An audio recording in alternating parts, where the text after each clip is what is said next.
or maybe you're a church and you want to reach this younger generation, but you just don't understand them. This podcast is brought to you by Blackaby Ministries International. To find out more, visit blackaby.org. Welcome to the Richard Blackaby Leadership Podcast. My name is Sam, and I'm your host, and I'm joined by the voracious reader, Dr. Richard Blackaby. Well, good again to be with you, Sam. Yeah, well, and I have before me two pretty hefty, substantial books that we're going to discuss today. This is our book review podcast. We do these every once in a while, and you've got a couple of really good ones here, and by some great authors. And so this is sort of a 2-for-1 special. Yeah. We don't do this. I don't know that we've ever done this. Special deal. I got a deal for you? But wait, there's more. So we're going to look at two books that sort of have you'll see a theme here that goes along with these. But the first is The Anxious Generation, and that subtitle is How the Great Rewiring of Childhood is Causing an Epidemic of Mental Illness. And that's by Jonathan Haidt. And we've done, I think, at least one of his books before, I think, on the podcast. He's the author of The Coddling of the American Mind and several other great books. And to go along with that, a book called Generations by Twenge.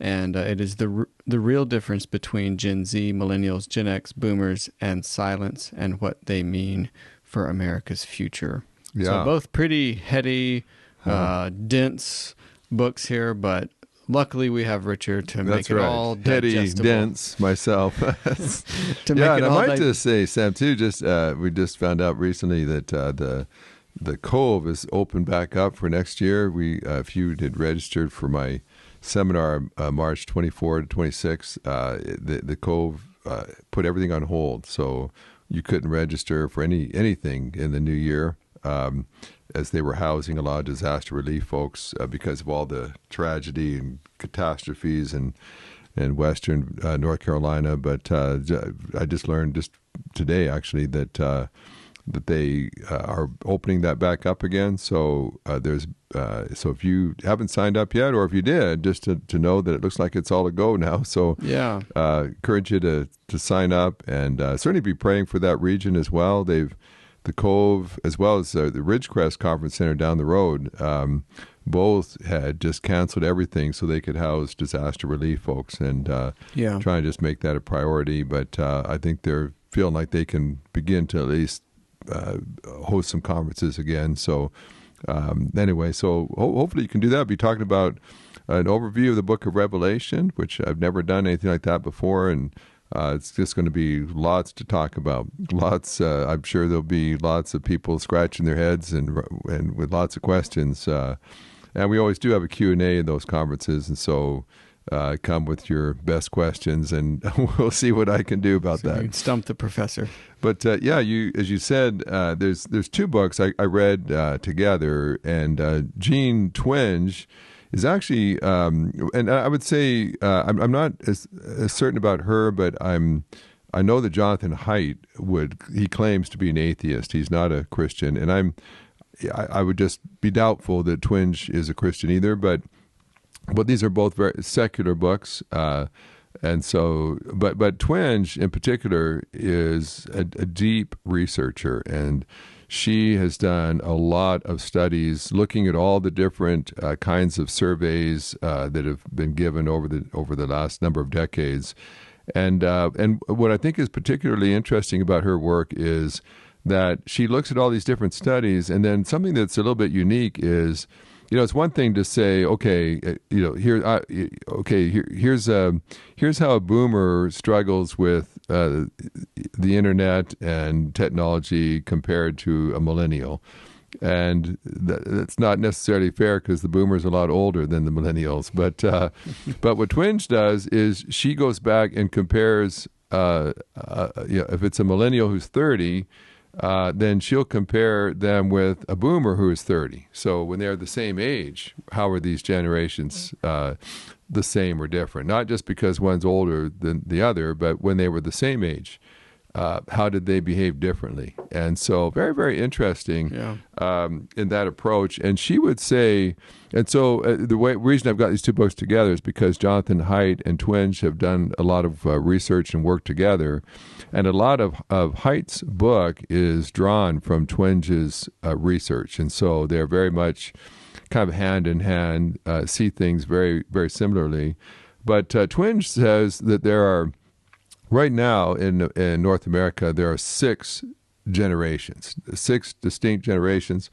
The first one she would call silence, and they basically were those born between 1925 and 1945. My parents would have been in the silent generation. And, of course, the generation before them was the greatest generation, the one that went off to war in World War II. And lots has been written about them, the greatest generation, they're called. And that kind of helped industrialize America and make it the world superpower that it became. And then after the silence are the boomers. And so these silents, they're sort of squished in between 2 very prominent generations. And so, in fact, it's interesting. Twenge looks at a number of different things, like what were the most popular names for boys and girls for this generation, who were the leading pop artists, celebrities, government officials, and just various trends in terms of how happy that the generation was or how depressed they were. And the silence just sort of squeeze in between the two. Now, they're a smaller generation, smaller number, and so it's interesting. Like the boomers, until recently, the boomers were the biggest generation perhaps America had ever seen, and so what that meant was there was a lot of them, and that can be good or bad. And so, for instance, for me, all the way through my schooling, I was always in really big classrooms. They were always packed with students. In fact, by the time I got to university, they were having to create extra introductory classes. They were pulling out retired professors to teach introductory classes because they had so many freshmen coming in. And when I got to seminary, it was record enrollment. It was tough to get the good professors because there were so many people all applying. You go to try to make the basketball team, and you got all kinds of people applying. When I went into the PhD program, they'd raised all the standards up, raised the GPA up. Everything was harder to get into because they had to weed it out. They couldn't let everybody that was applying get in. So for people like me in a big generation, that meant that there was a lot of competition for everything. Go out and get a summer job when you're part of the biggest generation ever. All these young people are flooding the job market every summer trying to get a summer job. It was a challenge. Whereas the silence, there just wasn't the same competition. And silence actually, they actually grew up in the economic boom years in North America, and so jobs were relatively easy to come by. But interestingly, it also in the book, Twenge will tell you who's become prominent or who became president out of each generation, and it's interesting that the silence almost never produced a president. The only silent generation person to become president was Joe Biden. And then he did older, later in life, just barely got in there. Probably will be the only silent to ever become president. And then, of course, the boomers, the next generation, are born between 1945 and 1964. Of course, these were a lot of the babies born after all the greatest generation came home from war, and they got back and started raising families. And there's a lot that we can unpack about boomers. I found it very interesting. As you kind of go through that, there's several things that Twenge will say about each generation. But one of the things is she'll say that there's a couple of things that really seem to characterize, on terms of a scale, on how the generations behave. And one is just the individualism. The more individualistic a generation becomes, the more it affects their behavior. And certainly with the greatest generation was still quite collective. The group mattered. Society matters. Societal norms and standards and values mattered. But the boomer generation becomes much more individualistic.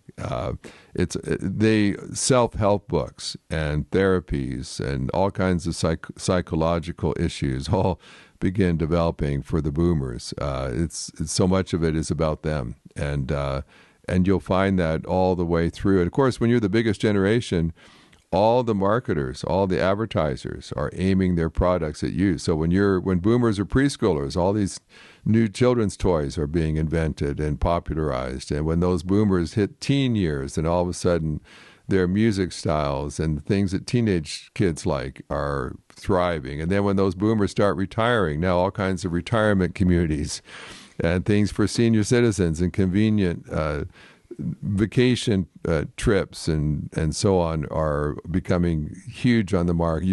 They just follows the boomers as they go along. And of course, if you're constantly your entire life being bombarded with advertising that tells you it's all about you, it's hard not to become quite self-focused. And so boomers are 1945 to 64, and then Gen X is the next generation from 1965 to 79.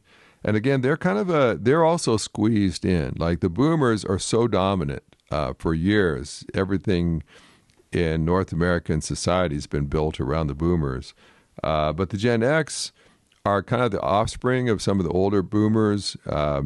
And the trends that the boomers started in many ways kind of continues on with Gen X. But then you get to the millennials, and it used to be that they would kind of identify millennials as anyone born between 1980 and 2000. But Twenge kind of backs that up a bit and says really 1980 to about 1994, she would say. And of course, 95 in there is when cell phones, the iPhones comes out and things, and the internet begins to really take off. And so millennials now, and again, they're also a very big generation, partly because there were so many boomers that as they gave birth to raise families, they're just going to get a bunch of millennials as well. And then Gen Z, most famously these days, getting more and more attention from 1995 to about 2012. And then she would say the last generation, she calls them polars, but they're also called alphas, because Gen Z, of course, is you get to the end of the alphabet, and so some people just call them alphas because they're going back to the letter A again to start naming generations. And they're anywhere from 2013 to the present. And so, interestingly, there's 6 different generations, all functioning. Of course, the silents there's less and less of them because now they're getting older. Both my parents passed away in the last 2 years.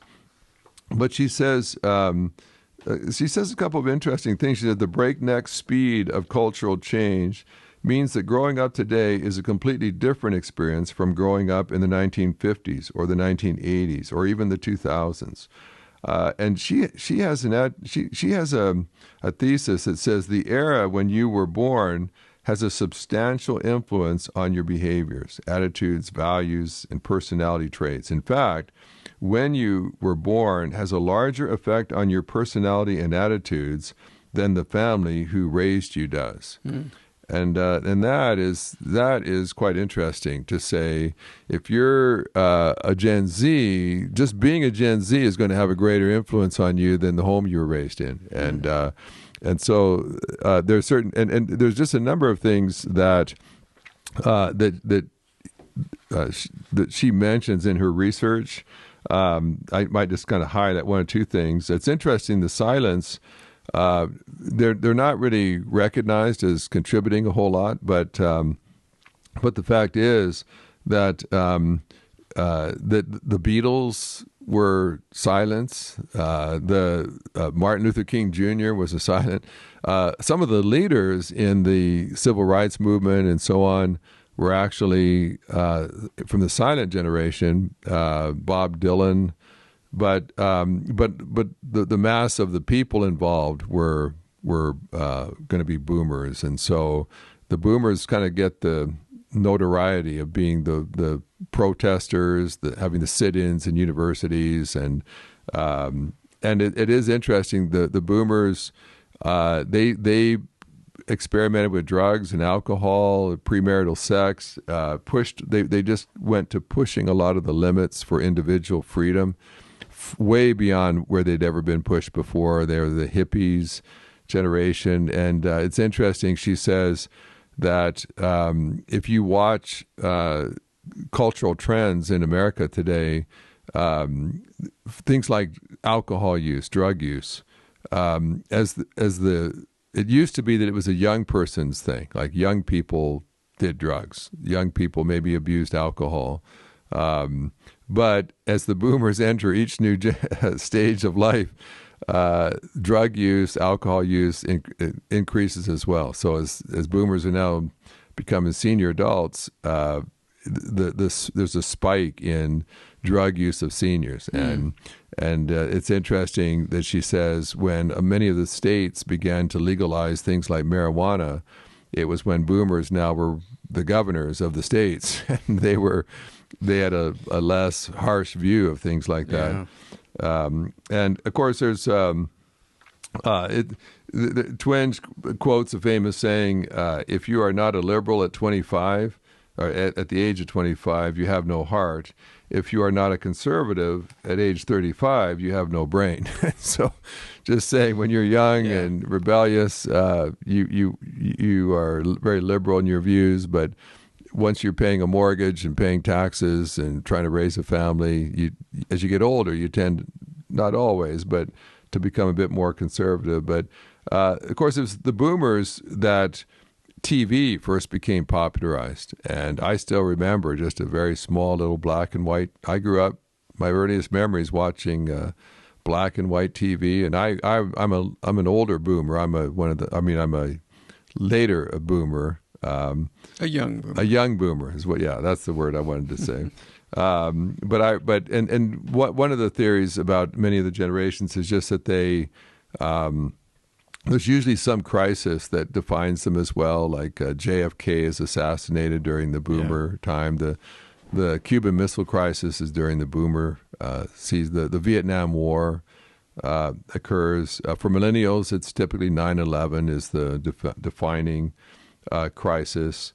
And Twenge says that whereas maybe the Vietnam War was decisive for boomers, she would say their parents' divorce was decisive for Gen X. The boomers divorced in record numbers. Of course, they became much more concerned about the individualism and their freedoms, and if they felt that they were somehow being married to someone was not giving them joy, then they felt they had the right to be divorced. And so, and she says that for their entire life cycle, boomers have been less happy, have had more days of poor mental health, were more likely to suffer from mental distress, and were more likely to be depressed than silenced at the same age. Suicide skyrocketed for boomers. And then just goes on to say Gen X, they're the first generation. Like boomers can remember when television first kind of came into use, whereas the Gen X, they kind of grew up with the TV in their home. They've always known that, and so they were a little bit more tech savvy than their boomer parents would have been. And what's interesting too is Twenge will kind of you can do Google kind of searches where how much certain words get used in literature, and so things like the word me or my, as opposed to our and so on, and we, or so words like self-esteem, all of a sudden in the boomer generation becomes big, and when boomers start raising Gen X and then millennials, Twenge talks about how self-esteem just skyrocketed. And by the time boomers and Gen Xers are raising millennials, millennials are being told that they can be anything that they choose to be, that they're wonderful, and that the sky's the limit, and they just need to feel good about themselves. And so she says millennials grew up just thinking they should just get a participation award, just showing up. They should get an A in class just for being there. And Twenge, again, like, I'm not sure if she's a Christian or not, but she said, however, it was all about trying to have high self-esteem. And it was just believed that if you have high self-esteem, you'll tend to be more successful. You'll be more confident.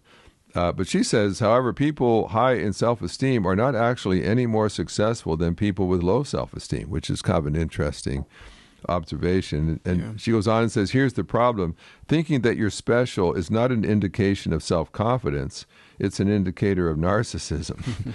and she says, indeed, narcissism rose steadily until 2008. But then, of course, 2008, there was a big economic downturn, and these millennials, and I know I had 3 millennial kids, and all of a sudden it was very difficult to find a job. Jobs were not plentiful. There was a lot of economic distress, and so these millennials that were always told they were special when they were living at home, all of a sudden these employers don't think they're special. They're not hiring them. They're not giving them raises and treating them like they're special. There was one author, Jason Dorsey, wrote a book called My Reality Check Bounced, where all of a sudden reality kind of hit them between the eyes. And they realized, okay, the rest of the world, my parents always told me I'm special, but the rest of the world doesn't necessarily think so. But there were some interesting some issues. The millennials actually, she says, are the most educated generation in American history, in which 1 out of 3 earned a 4-year college degree, and actually, the median income of millennials was $9,000 more than Gen Xers at the same age, and so in many ways, millennials they got a slower start. One of the other things that Twenge will say is that kind of characterizes generations. Some are quick to grow up, and others grow up more slowly. And millennials and Gen Z certainly grew up slower in a lot of ways. Their parents they stayed at home longer. They married later. They started having families later.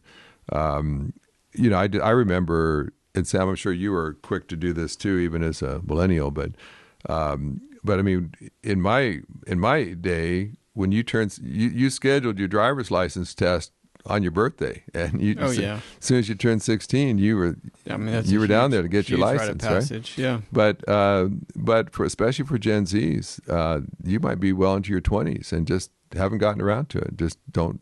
And so Twenge would say some generations, like Gen Z in particular, they're just growing up slower.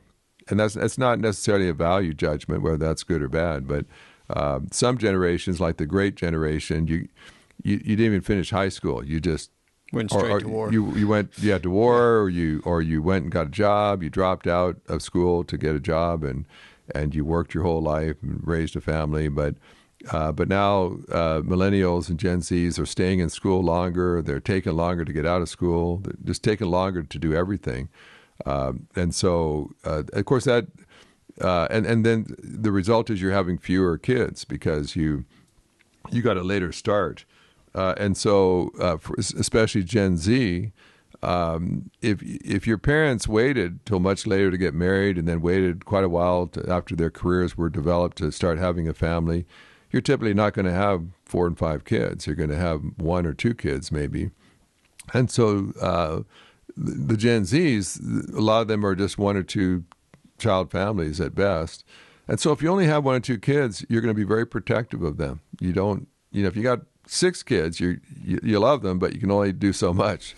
You got one child, they have all kinds of tutors and teachers and enrichment programs, and special holidays, and parents just kind of dote on them, and that's where a lot of the helicopter kind of parenting comes in, and so Gen Zs in particular are kind of notorious, where like their parents will reach out to their university professor to challenge a grade that their daughter got on their paper, and just be challenging. I think my daughter deserves an A in this class, and you only gave her a B plus, and just to say what is going on. But if you've only had one child and they've been the apple of your eye and you've been protecting them their whole life, then it's hard to let go. And so that's why when Jonathan Haidt kind of takes a lot of this material, he talks about the fact that the Gen Z in particular they're very much into safety because their parents were constantly telling them about how dangerous the world was and don't talk to strangers. And Jonathan Haidt in his book, he calls basically the entire Gen Z the anxious generation. He says that generation is just characterized by anxiety and depression. And but they've been told all their life that the world is a dangerous place. And Haidt has some interesting pictures of playgrounds where here in a public or school playground, there's signs saying, basically the children are not allowed to play tag unless there's adult supervision. And a lot of the playgrounds that I grew up on you'd just be appalled today to see the kind of dangerous things that I was allowed to climb up on and spin around on. Yeah. And now they're made very safe so that it's very difficult to hurt yourself unless you're really working at it. Which on that note, it makes me think of there was I forget who it was now, but a woman who was talking about actually with playgrounds in particular, you put down like the shredded rubber, and you make it safer and more padded. But that actually has sort of an inverse effect on children's safety because if you fall off, the monkey bars or something onto the solid ground, like you only do that once and you realize, okay, that hurts. I'm not doing that again. And so you don't take as big a risks until your competency can catch up. But if you pad at a place, you take bigger risks. And so when you do fall, the falls are much more consequential. And it actually has this like weird sort of inverse effect on like the more you try and protect, the more dangerous it is in some ways of when you make those mistakes. Well, and Haidt he's a big proponent on saying kids need a certain level of risk. You don't want too much, you don't want to endanger them, but if all risk is taken away, then you have you don't learn how to deal with that. You don't learn how to deal with hostile environments, or if you always have an adult supervising all of your play, then you never have to negotiate with other kids and work out rules and figure out how to get along with other people.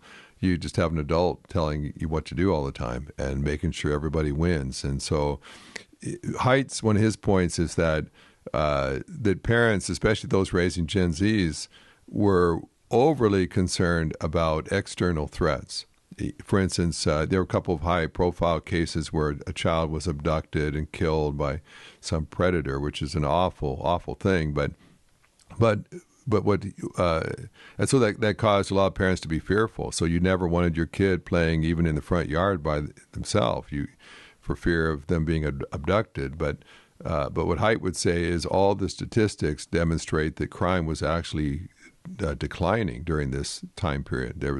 There were some bad actors out there, but they got a lot of hype, and that it was actually safer than it had been in previous generations. But parents were more protective than they'd ever been, and so what he would say is parents overprotected their kids from physical harm, even to a point where they were so protected that what you end up with is a bunch of Gen Zs going to university.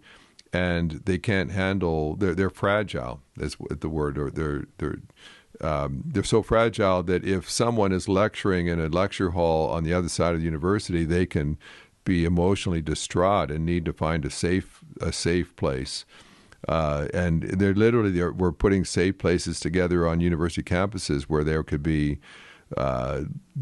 oils being diffused into the air, and you might have stuffed animals that you could just hug, and blankets and soft music playing because something had been said in a classroom that disturbed them and troubled them, or there was people advocating certain opinions that you found disturbing, and so you just need a safe place to go to. And so Haidt would just say that's what happens when you tell people all their growing up years that the world is a dangerous place and you have to be careful. And so Haidt would say Gen Zs actually are much more careful. They don't drink as much. They don't experiment with drugs as much. They don't drive cars recklessly nearly as much. They don't engage in premarital sex as much. In many ways, they're much more careful because they've been told all their life to be so. But then the last thing just to really emphasize with Haidt is he would say, but the problem is we were overly protective in the physical realm, but we were not nearly protective enough in the internet, the virtual realm. And so he would say that between 2010 and 2015, he talks about the great rewiring, where children's minds were basically rewired based on the internet and social media. And around that 5-year or so period of time is when the majority of people now owned a smartphone. And a couple of big things happened, especially when all of a sudden, around that time, for about 2012 or so, all of a sudden Facebook created the like button so you could like someone's pictures, and Twitter came out with a retweet feature. And so all of a sudden, it used to be that you might post something, a picture of your kids so that your friends from college could see, oh, that's what their kids look like. Look at their family. All of a sudden, you were posting things for likes, and your self-worth was now on display. If no one liked your kids or no one had a comment about your vacation, then you felt really diminished somehow. And he would say one other thing that Haidt really emphasizes is that, especially for girls, teenage girls, Gen Z girls, he said that Instagram was particularly devastating for them. Yeah. Because especially after they invented the front-facing camera where you could do selfies very easily, and all of a sudden you're posting a picture of yourself on Instagram, and all your friends are making rude comments, or there's just crickets, no one even comments, and then you start getting features where you can enhance your picture of yourself and take away blemishes and make yourself not even so enhanced that it's not real anymore.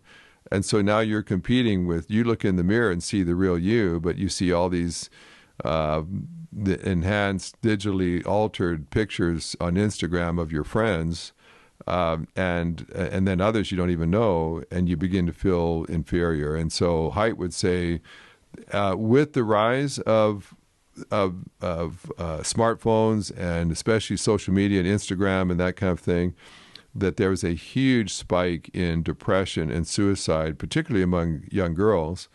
And interestingly, he says that boys tend to be more addicted to video games than Instagram. And so it's video games that draw boys in by the hour.